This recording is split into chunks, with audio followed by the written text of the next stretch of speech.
Here we go, 4th down. Newton's Law. Peggy, what do we have here?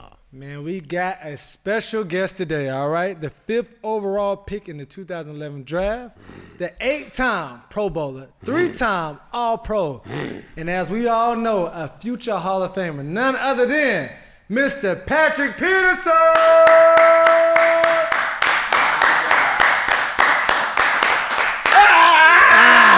Welcome to 4th&1, man. How you guys doing, man? I'm happy to finally be here, bro.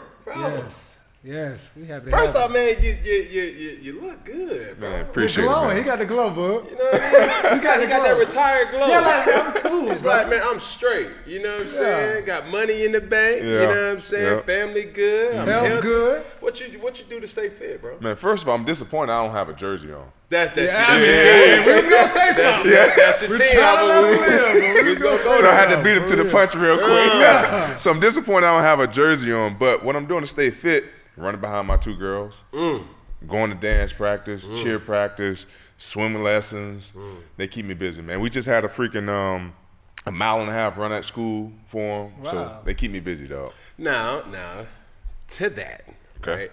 And whether you catch flack or you don't, I hate to do any type of physical activity around pedestrians. You know what I'm saying? Like, everybody can understand as an athlete, you like the dad that everybody trying to gear up to. Man, I ran the whole 1.5 miles next to 8-time All-Pro, future Hall of Famer Patrick Peterson. Like, I'm Relax. Yes. Yeah. Like Jimmy, Todd. Sell insurance by day. Hey, bro, chill out. So, man, where do we start? Right? He kind of route read us, with the jersey, but we're gonna take it easy on you. Yeah. And like I said off camera, this makes for you to come back on. Yep, I will be back. You know what I'm saying? To talk ball, and I think the state of really media right now has been heavily influenced by athletes. Take me just through, the things that you've done, in media. What's your plans in media? What you got going on and things of that sort. Man, for me, now that I'm outside of the game, I love the game. Yeah. I want to continue to embrace what I can give the viewers, the fans, about the game because I lived it. I've been in the locker room. I've been in meetings. I've been on losing teams. So I can kind of give that insight information to the outsiders. And for me, what I'm doing right now, I want to call games. I did the NFL broadcasting boot camp in 2022. That was a great experience. And I've just been hearing, how hard it is to call games, how fast it is. But as a DB, I always lived on my toes, so I'm okay embracing how fast the game may be, calling it from a booth. So that's my end goal. But right now, I got a couple of plays in motion right now. We'll see how they end up playing out here in a couple months. Say less. Peggy, what you got? Man, obviously we have to talk about it. After 13 seasons, you decided to walk away from the game. So, like, what was that moment when you was like, nah, it's time, and, time to hang it up, so to speak?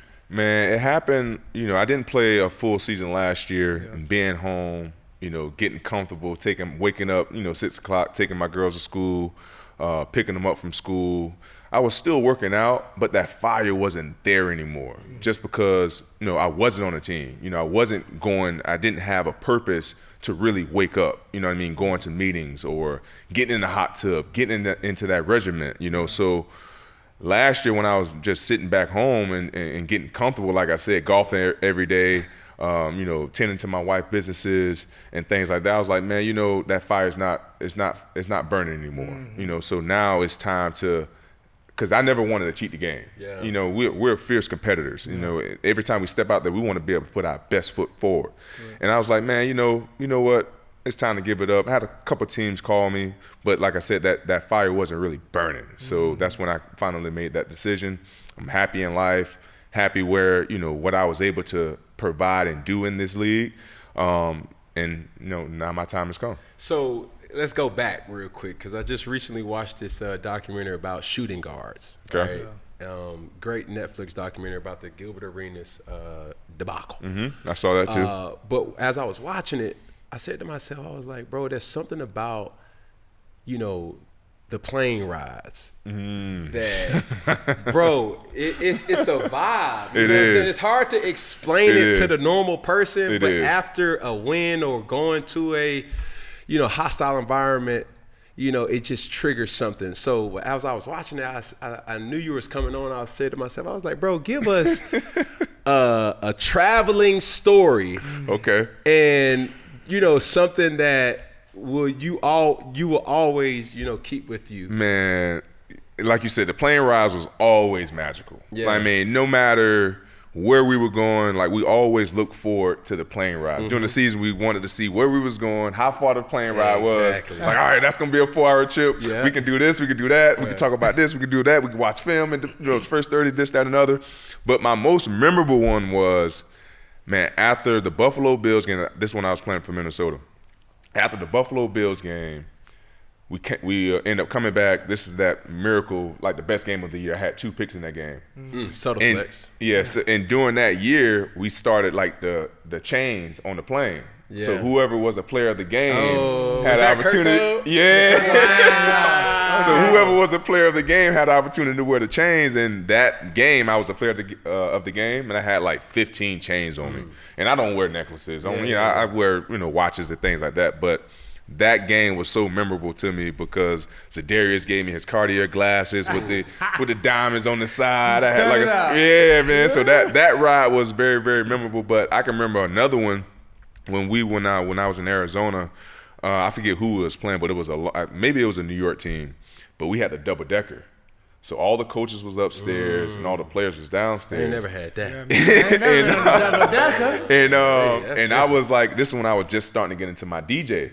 In my DJ phase. You a DJ? So then I snuck my DJ stuff on the plane because all the coaches and everybody's upstairs, so they don't know what's going on downstairs. So I end up having a DJ on the plane. It's a whole DJ Pat P. DJ T.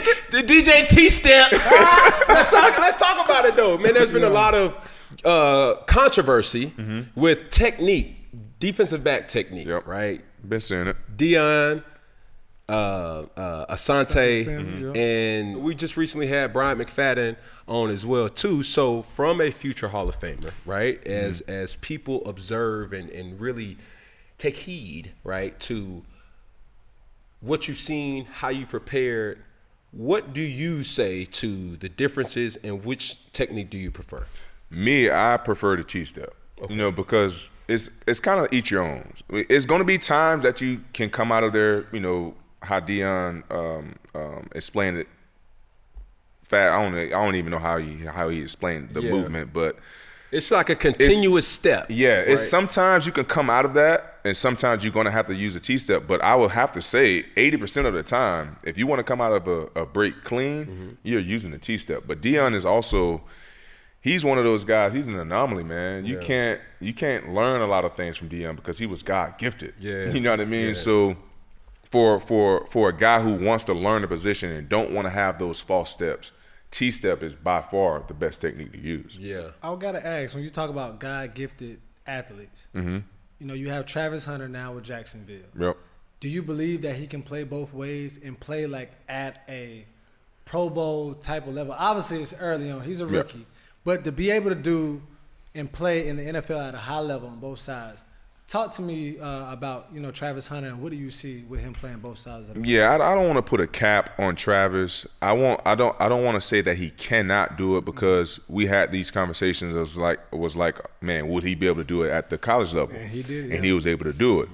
The only difference is going to be between the college level and the NFL level. He's going to be in the classroom more. And I don't know how he's going to be able to divide his time in both places. So I believe that's going to be the trickiest part because Cam, we're on the field an hour and a half, hour 40. If that. You know what I mean, right? So how he's going to be able to have all of his attention in both places. So I think that's going to be the trickiest part because we've seen he can play both sides. Yeah. You know what I mean? At a high level. At a high level. We've seen that. I think the biggest differential is going to be the classroom aspect of it. And I'm reminded, even going back to your days in whatever team, right, and specifically Arizona. Yep. I can't see an individual saying, hey, I'm going to be guarded by a Patrick Peterson, and then turn back around and say, hey, I'm going to guard a Larry Fitzgerald. Yeah. That is nuts. Yeah, that's crazy. Like when you think about that, your brain can't even wrap around like, hold on. Now, can he play both sides of the ball? Yes. That he can. But the packages, you know, you got to have a nickel package. You got a dime package. You got, you know, certain 11 personnels. Hey, we got Pony Travis, or you know, hey, let's go Rasta like nickel, like whatever the code word is. But to say I'm starting on both sides of the ball and playing on both sides of the ball are two different things. Two different, you know what I'm saying, things. And think about this, Cam, the terminology. Yeah. It's going to be totally different. And it's not going to be like college where we're going to run what we run because we're good at it. It's going to be a game plan every single week. So you're learning something new every week. It's not – you might have some, you know, foundational stuff in there. For sure. But it's going to be something new every single week. And we all had the opportunity to hit the rookie wall. You know what I mean? So imagine him hitting the rookie wall, having to battle both sides of the ball. Yeah. I just see the change of that, though. Like, even if he does pull this off, I think he would change the game of football. He has already done it. Yeah. And at pro level, like, people are starting to draft people. I'm going to use him as a wide receiver in the DB. Like, you know what I'm saying? It's like, that's crazy. Hey, you know what's crazy? Going back, when I was with Arizona Cardinals, 2015, when we played you guys in the NFC Championship, we started the season with 7 DBs. They counted Tyrann Matthews as 3 players, a corner, nickel, and a safety. No one in the history of the NFL has ever carried 7 DBs throughout their entire season, and we was called the Magnificent Seven that year. But that's a testament to Tyrann's ability to tackle. You see what I'm saying? Yeah. Because now when I first came into the league, it was kind of transitioning into a heavily nickel package defense. Like, you know, we've seen this game, and now I'm really getting into the X's and O's of just the philosophy of football. And there was a point in time where you needed those Peter Bullwares, those Derek Brooks, those Ray Lewises, those Brian Urlacher-esque, you know, downhill, just stiff back, you know what I mean, linebackers. Run stoppers. You know, it was 5-2, 4-3, bare defense. But now you look around, those guys have to be hybrids. You have to be able to play multiple different positions. We drafted Shaq Thompson. And honestly, on draft day, we didn't know what Shaq was going to play. Whether he was going to play running back. He played running back at Washington. He came here. He was guarding the #1 player in college, and it was like, yo, who is this guy? What is he going to do? But, you know, as you look at it now, the game has changed so much because of one specific position that's hot right now, and that's the tight end position, right? You got to have somebody that can cover or that can guard that position, 100%. but on the same time still be able to stop the run and, you know, have the ability to allow the defensive coordinator, the defensive signal caller, to be able to get in his bag, so to speak. 100%.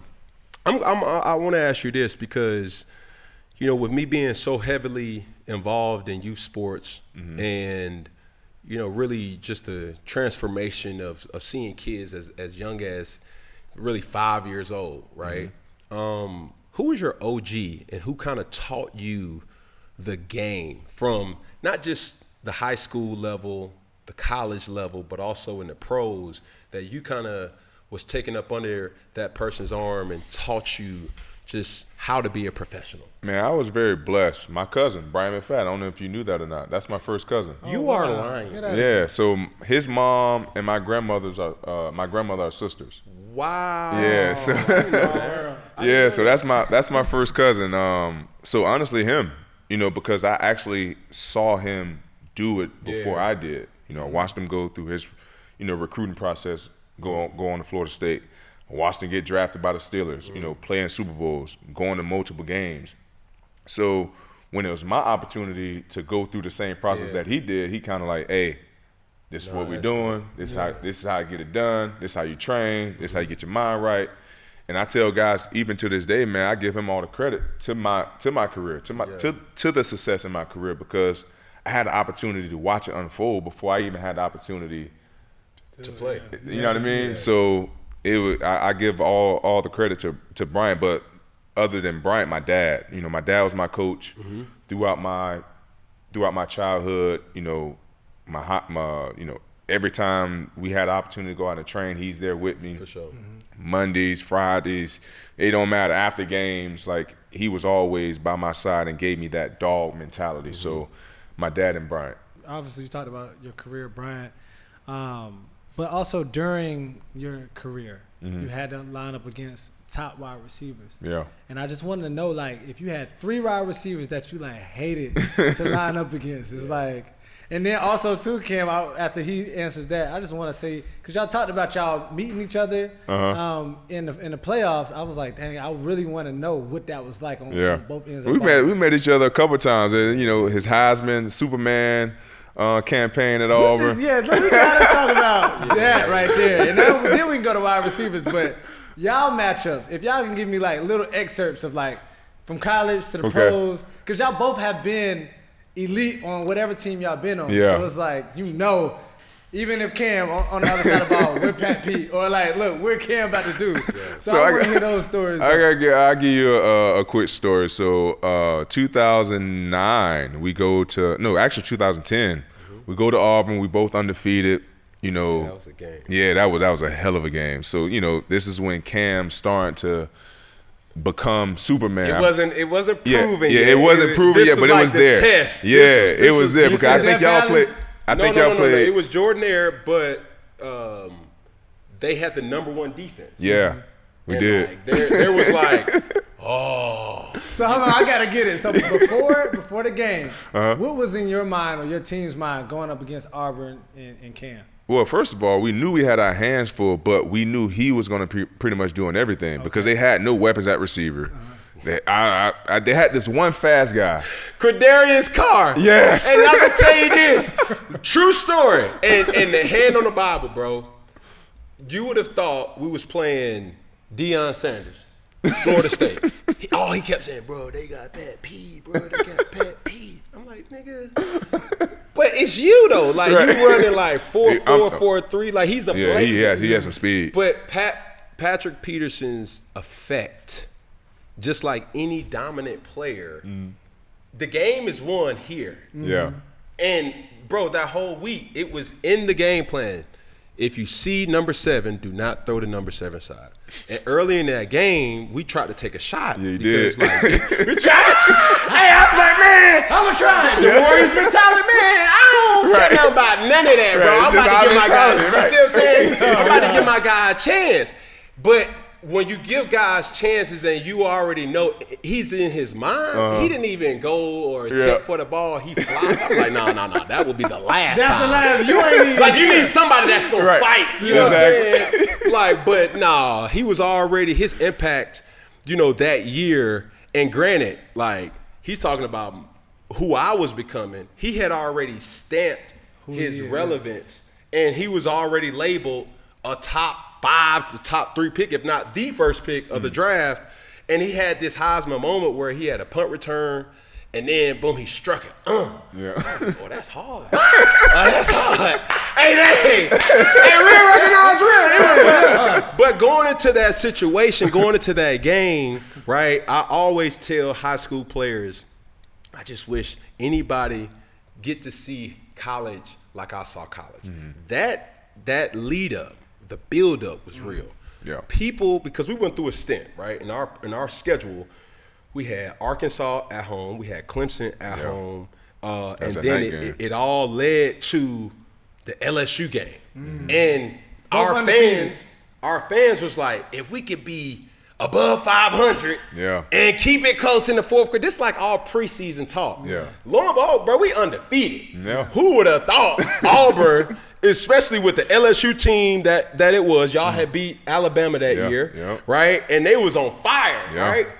And it was Les Miles. Yeah, Les Miles was still the head coach. Mm-hmm. I did not see a RV leave the campsite. Yeah. So the whole week, like anybody who has never experienced SEC football, it's different. Yeah. This is before Missouri. Yeah. Respectfully. This is the heyday. This is before Texas, Texas A&M. This is the old SEC. Smash mouth. Yeah. You know what I mean? Mm-hmm. And I just observed the energy on campus like, this a little different. They camped out for the whole week. This a little different right here. And just to see the build up. And we had College Game Day, and it was an energy there that as a warrior, as a competitor, and even going back to the Quindarius Carr situation, if I didn't feel that we was aligned, like, and as you get prepared for a game, warriors don't really talk. Yeah. Give each other a look. Yeah. Yep. Okay, Sam. You know what I'm saying? It's one of them. I'm gonna need you. You see what I'm saying? Yeah. I wasn't really getting that look from a lot of people. So that put more on my shoulder where it's like, bro, y'all had Shepard, linebacker. Y'all had Tyron. Y'all had Eric Reed, Mo Claiborne. Like, bro, I knew I had to go into that game like the bully because I couldn't get punked. Yeah. Because there was so much looking at me like, what you gonna do? What can And they were the favorites. But being sure. the favorite though on your end, like going up against Cam, going against Auburn, like even as the game unraveled, like what was your thoughts? Like I said, leading up to that game, they played Clemson. It was another big game you guys played. Because Clemson, that's when you started it was a night game. Yeah. That's when you started the Superman. South Carolina. Yeah. So we was like, he a dog. Like we know we can't allow him to beat us. But he was their running back. He was their quarterback. You know what I mean? He was damn near their receiver too. You know what I mean? So it was like, we can't allow him to beat us. So going into that game was like, man, we got to find a way to stop one. Yeah. That was the whole premise. It was stop. Two. It was I'm sorry. Yeah, you're right. It was stop two. Yeah. We got to stop two. And he'll tell you, he had like almost 200 yards rushing. Yeah. Total, they had 600 yards total offense that game, bro. We had a lot of rushing yards, but that was just giving us confidence that we could run the football. Yeah. And, Gus Malzahn is an offensive genius, an offensive guru who kind of created the Wildcat. Smoke and mirrors, man. So had eyes going this way, fast misdirection plays, and two coming downhill. And bro, it was early on where I was not ducking no smoke because mentality wise, bro, LSU had this bravado, similar to, and some could argue similar to the Miami Hurricanes kind of bravado, right? That was the time where it's like, man, we here. Yeah. You know what I'm saying? It's like, man, what? And like their fan base was just that Cajun tongue, radical, you know what I'm saying? Bayou, just bully. Yep. And I just remember as the game was unfolding, and there was like a respect. I don't think we ever kind of locked eyes, but his presence was so undeniable. It was like, no, I'm not. It was like the pass come in, all right, boom. You kind of analyze over there. It's like, oh, nah, he is closed. Let's stay over here. And that's just what it was, bro. And what people don't realize is we've built so much team chemistry by having close games that year. Yep. We came back from Clemson. Yep. We came back from South Carolina. We were in a dog fight with Arkansas. That was at the time that was the largest scoring game without an overtime. And rest in peace to Ryan Mallett. They had Arkansas at that time. So for us, we were used to close games, right? And we would always have a coach like, man, you got to take them to a dark place. Yeah. Take them to a place they can't swim. We knew facing LSU, their strongest, kind of tier or tactic or badge that they had was the defense. Yeah. Their offense wasn't necessarily as high-powered as their defense was. So if we could control the line of scrimmage, right, and I believe we had a lot of rushing yards, that kind of set the tone. And there was one play, right, where Michaela, Ontario, like late in the third or fourth quarter, we still running our offense. That jet sweep? That jet sweep. Yeah, that was the one that put y'all up 24-17. For sure. So y'all know the game. Too. You just know, like, bro, when you go to war, you know battles, dog. That's like you do, man. So that whole game, everybody would have thought, and it was a read play, right? I had always the decision to make in a split second. I was always looking at the defensive end or a 3 technique or even a linebacker. So many different ways, to do the quote unquote zone read. But the defender that I was looking at, I had accumulated so many yards. I'm like, bro, hey, come on, dog. Yeah. And then, he was such a fast speedster guy. He wasn't a physical runner. So if he could get that edge, dog, it was over with. And it was. It just happened. So for us, that kind of propelled our confidence even more. Where, like, during that season, we beat LSU. It's like, okay, like, we belong now. Yeah. That game kind of stamped us as, all right, we ain't the little bruh no more. Like, we belong in this type of. And did that make y'all? How did y'all feel for the rest of the season after losing that game? Because that was our first loss. Yeah, that was our first loss. We end up, because after that, Auburn is typically our first SEC game. So that was our first SEC loss. So we went on to play Florida. We beat them. We played Alabama, beat them. Then we end up losing to Arkansas because that's typically our last game of the season. And that's how we end up losing 2 games that year. Yeah. No, now, backstory to what's my man, Terrence, the receiver? Terrence Tolliver. Terrence Tolliver, bro. Shout out to TT. I was rooting for Florida when y'all went into Ben Hill Griffin and caught won. that fade. Yes, bro. Janoris Jenkins. Terrence Tolliver caught that fade. I was really rooting for Florida, personally. Yeah. Because the alignment would have been. You would have met Florida. I would have. Yeah. In the SEC championship, I was like, oh my God, bro, this is a storybook ending, dog. Yep. Like it would, but I don't even think me knowing myself, I would have been able to control my emotions. Yeah. You feel what I'm saying? Like that whole year was it was a business trip. And then I went through, I went through the NCAA investigation. It was just so much going on that I was just laser focused. If we would have played Florida in the SEC championship, I don't know if I would have been able to really keep it in a row. So talking about y'all matchup, but your matchup with wide receivers, give me your top 3. Top 3. You hate it and why? Like, top 3, I go Calvin Johnson. Why so? In no particular order. Just because when I went up against him, I knew I was going to guard him every play.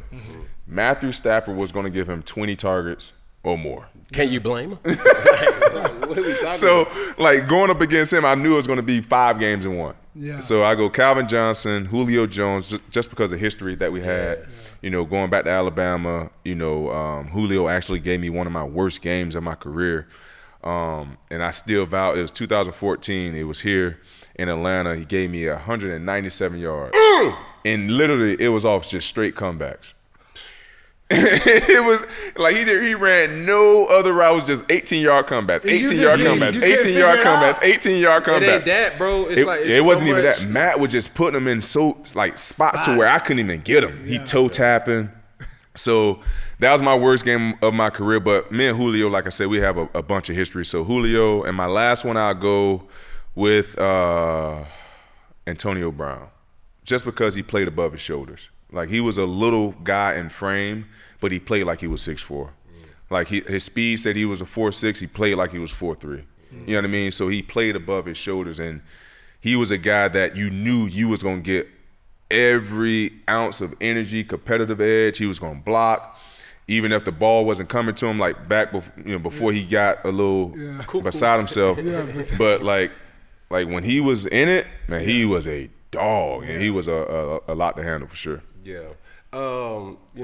Still staying with the retirement thing, but a blast from the past. Give me your favorite game. Like, when you think about, Patrick Peterson from the standout in Florida, high school to, LSU, obviously, and then just a magnificent NFL career. What game, when you have them sit downs with your daughters, right?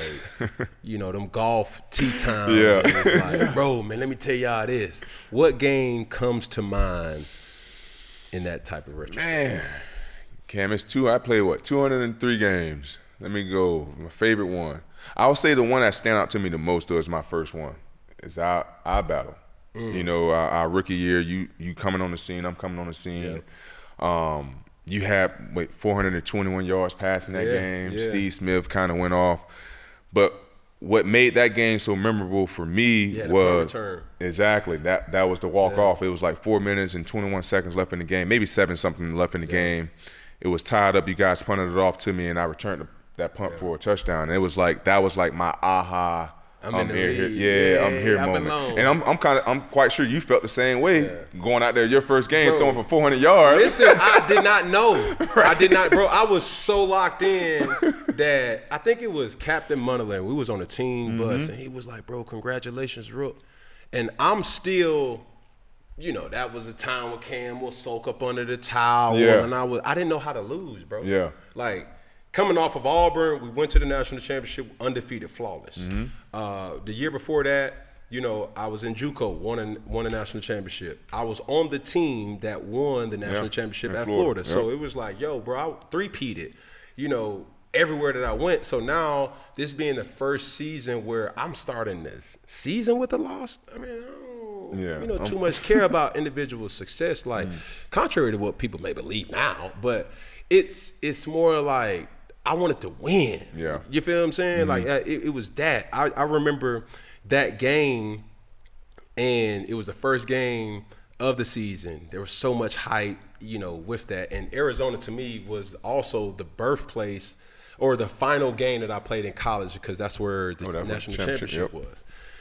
And I said to myself, I was like, bro, they say we got a good matchup in Steve Smith and the rookie. So I'm like, all right, but I know the rookie. Patrick Peterson ain't no joke. But even though we got some good licks in, he still made an impact, and that just is a testament on great players. Like great players will find ways to insert themselves during a game where it's like, bro, who made that play? Yeah. Of course. And my boy took a punt back. I'm like, bro, that ain't on the scouting report. Like, where did we get that from? And he's always been the individual that was like, I don't know how much you played at, like what weight. You was the cornerback, more physical, and you had unbelievable kind of movement as well too. So from press, bump and run, very, you know, cerebral in zones and manipulating, you know, quarterbacks and certain things. And when the ball's in the air, there's a rarity that happens here because a lot of DBs cannot catch. That's not or track the ball. You see what I'm saying? It was certain plays, dog, that it was one that stood out most, and I'm thinking about Pat P. There was a play in particular when I was watching film. And I don't know if you was definitely in Arizona, and you had a one-handed catch and a toe tap in Buffalo. Yeah, Buffalo. And I said, bro, what the?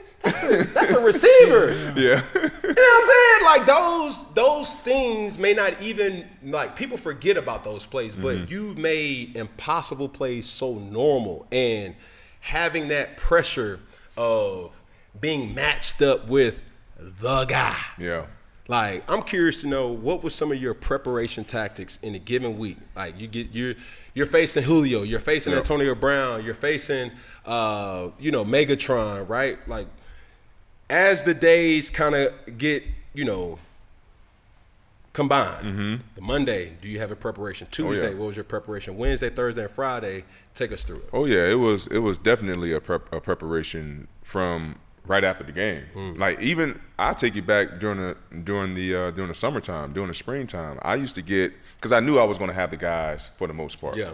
I used to get every rep that the receiver that we was going to be playing that year against, how they were against press. So I'm watching the guys, how they working against press, what their movements are, how they're hand fighting against the other DBs, and what can I do to make my press game better or affect them in the quarterback timing. So now going in, after I watch the film and have a kind of understanding how they react to certain guys when they press, if it's guys, do they like guys when they're closer, further back, quick jam, this, that, and the other. So I go throughout the week. My first thing I'm watching, because I already watched how they are in press. I'm watching the game they previously played, seeing, you know, how the coordinator wanted to integrate the receiver. Okay. So now I'm watching that, seeing how they get integrated in the game.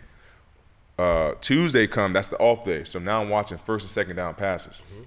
Watching what they do first and second down passes. And when I get back home, I'm watching also my miscellaneous stuff, their lineups, when they motion, when he's +2, +3 from the numbers, what routes he's running when he's away from the ball from the hashes. Correct. You know, things like that. So then Wednesday, now I'm coming into practice. You know, we going over first and second down. First and second so now down. I'm already pre-prep. I know what I'm going to get. So now I'm pretty much sparring now. Yeah. You know, I'm getting my feet wet. So now after practice, I'm getting on to third down the red zone. Yep. So I'm looking at third down red zone. I go home. After practice, watch it. Go over some notes. Go home. Watch it. Go over some third down the red zone again. So now when I get to practice, as you know, we going over third down the red zone in practice. So now I'm already pre-quilled to some of the things that I'm already going to see. And Friday is basically a rehearsal over everything. Saturday, I'm watching the last 3 games to see if I missed anything on how they integrated the receiver in the into the game. And on Sunday, I watched the first 15 of the last 3 games. That's a lot of footage, boy. Yeah. That's a lot of processing. Man, your little rainbow for the Mac users would have been spinning. So you know what when I tell guys when they be like, man, how they jump that route? As DB, it's all about probability. I'm playing the probability, right? So like I just said, what is it's only so many routes Down the distance. down the distance, and it's only so many routes that receiver's going to run from a +2 split.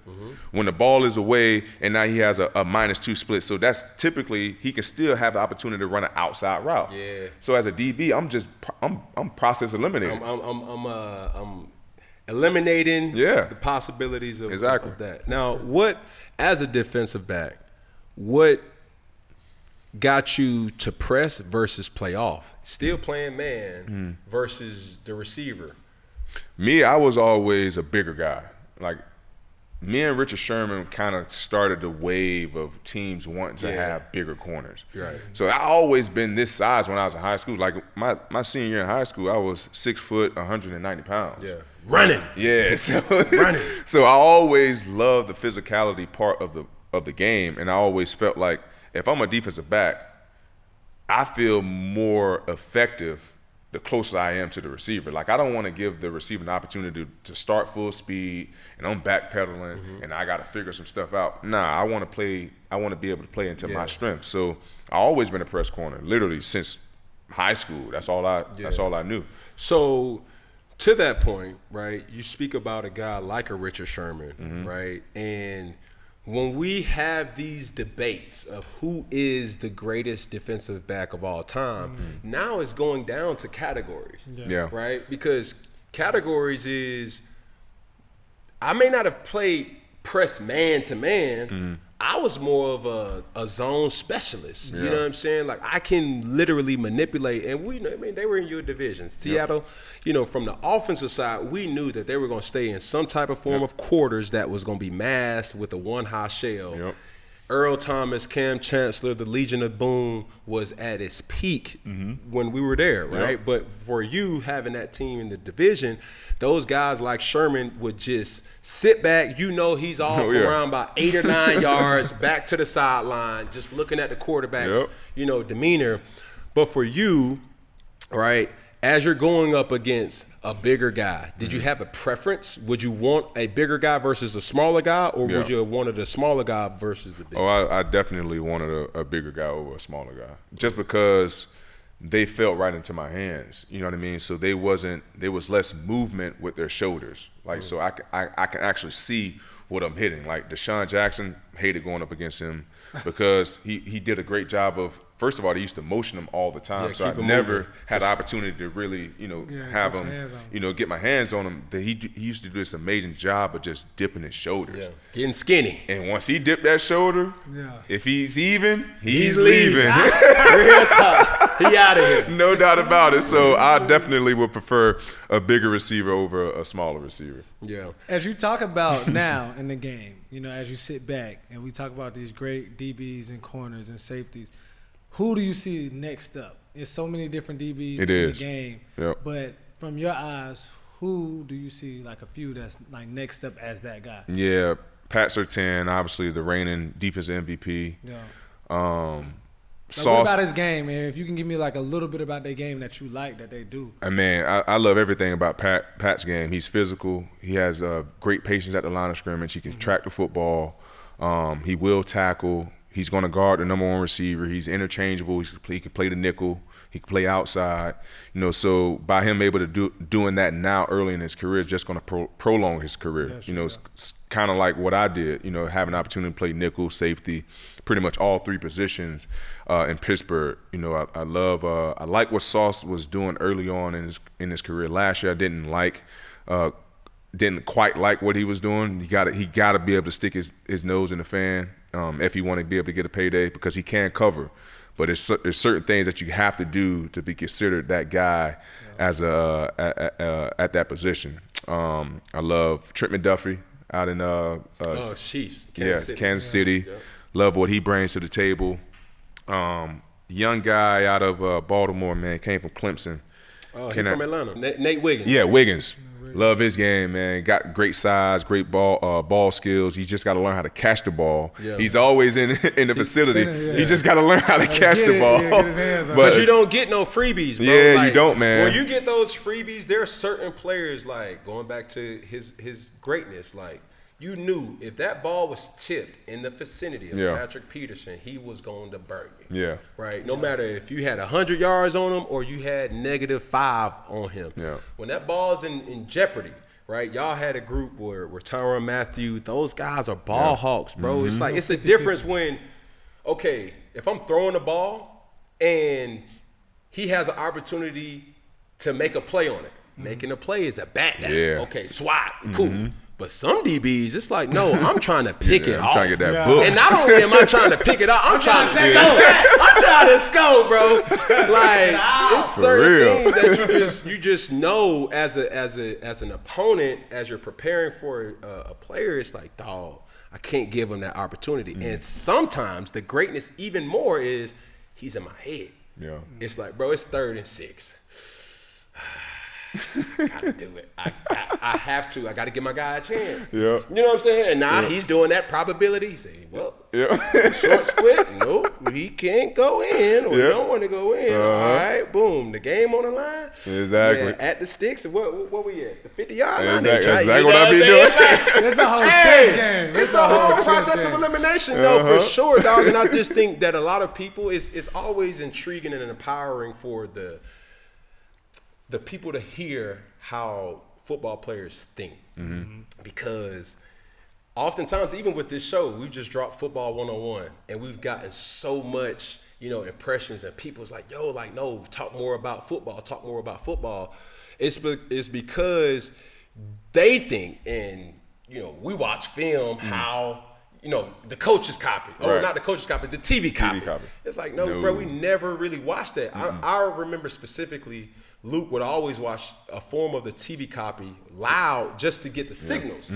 But if you break the huddle or you in 2-minute drill and then you see this signal, it's like, okay, that's a drive combination. So I'm going to sit heavy inside. Hey, if you get this elbow, hey, man, that's a corner. Okay, cool. I'm going to stand outside. Or it's like, yo, every time they go 3rd and 8 to 10, they going to run some form of comeback at the sticks like they're trying to get a first down. Right? Or knowing it's a rookie quarterback. Oh, man, he going by the book. Exactly. Like these are all the things. For sure. Like you don't have no customizations in the playbook yet, or should I say, you don't feel confident with giving customization. But that's my question too, though. Like even for both of you all, it's a chess match. But how do you know, as a Warriors, like I'm in their head? So if it's like what you, Pat, like if you see a quarterback, you're like, bro, he done threw a pick. I'm in his head now. Like, how do you know somebody is shook on the other side of the ball? Man, we had a lot of matchups. Obviously, the first one that we played in college at LSU, my first game in the NFL, we played each other, and we had a lot of matchups in the playoffs, in the wild card. And one particular playoff, bro, I threw 3 interceptions. And I'm like, bro, they had Cromartie. Yeah. I'm like, bro, I can't get a break. You know what I'm saying? But they literally... And there was one time, like, we was up, and I tried to throw it to Ed Dixon. And lo and behold, Pat P done picked it off. That's the NFC Championship. Now, it's like, okay, I done threw it. He picked it. He running. Now, as a player, it's like, okay, I'm looking around. I ain't trying to get my block knocked off. Right. You know what I'm saying? So I'm like, okay, let me be a safety. First. I'm like, somebody tackle him. Right. And somebody tackle him. Right. Oh, he getting close. Somebody tackle this nigga, man. He on the run. You know what I'm saying, bro? He took it back all the way. I believe it was 20, in the goal line. Yeah. And luckily, it was it was a turnover, so that didn't cost us. But going to your question, Peg, it was like, bro, they were in my brain. It impacts or affects throwing decisions. Yeah. You know, because it's like, boom, a typical 1, 2, 3, boom, let it go. Now it's like, man, hey, let me throw the ball on the sideline. I got to feel, you know what I'm saying? The leather ain't feeling right. Yeah. Then all of a sudden you call it, you see the play call. It's like, dang, bro, it's 2nd and 8. All right, cool. I could probably get away with it. 3rd and 3. Bump it. Here we go. Boom. 1, 2, 3. And now he done got held up or threw off of a jam. It's like, nah. But that's the game you play, bro. That's the game inside the game. Mm-hmm. That's what I was going to say. Yeah. When the quarterback has that, when we come back to the sideline and he has that throw and he second guess or have that hitch in it, yeah, we got him. I wouldn't be me if I don't get a little toxic. Yes, sir. Who did you love to play against because you knew in the scouting report he was going to give you one? Oh, man. I got a couple. Come on with it. I got to go Sam Bradford because I got most interceptions off him. I think I got 6 off Sam. No way. Yeah. It was easy. I got 6 off Sam. And the second one, whoever the Rams quarterback was.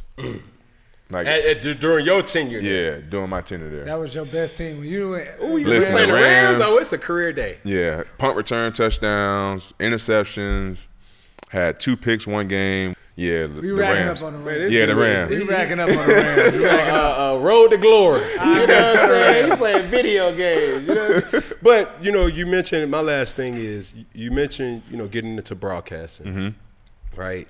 With guys like, you mentioned them, Deshaun Jackson, Deion Sanders, Eddie George, Michael Vick. Yep. All these former players getting into coaching. Could you ever see yourself being one of those guys, to coach at some capacity? You know what, Cam? That's a good question, but as of right now, no.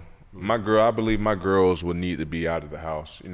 I spent 13 years, of my life, 13 years of my life in the league of dedicating time, waking up early in the morning, sacrificing, not being at, certain things. So I believe the girls got to be out of the house. If there is something I want to do in football, it would have to be up in the upper management. Like, I would want to have the opportunity to run a team, like make some decisions on how a team, what players they should go after, or the direction the team should go in.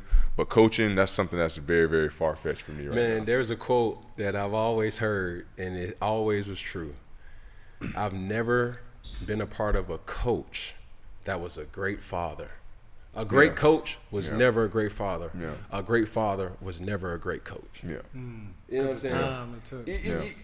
And I say that subjectively because I played in the NFL with Bill Belichick and Ron Rivera. Now, Ron, both of them had something in common. Their family was a part of the team. Right? I don't know if you knew or not, but you knew, Peg.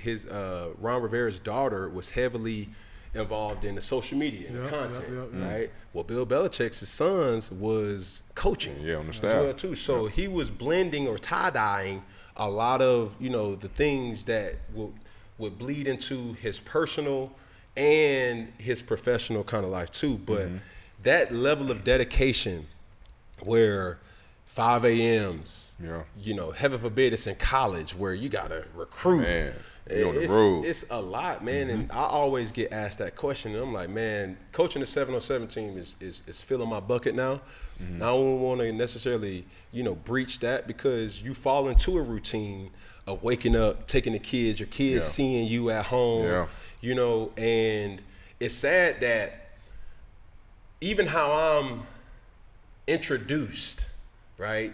When I'm around my kids at their school or around their peers, it's like that's the man that's on YouTube. They don't necessarily know like You play football. You know, I play football, right? And that's a good thing, but also understanding like, bro, like you gotta evolve, bro. Yeah, like, you have to, man. So yeah, I'll say that, man. Anything As you all move away from the game of football, it's kind of like former or veterans or military people back into civilization. Yep. You know what I'm saying? And seeing Cam's process of like when he stopped playing and coming in and doing like as a regular civilian, you know what I'm saying? You just start to see some stuff. And so obviously you got into golf, but just, you know, in your normal day to take your kids to school and do this and do that.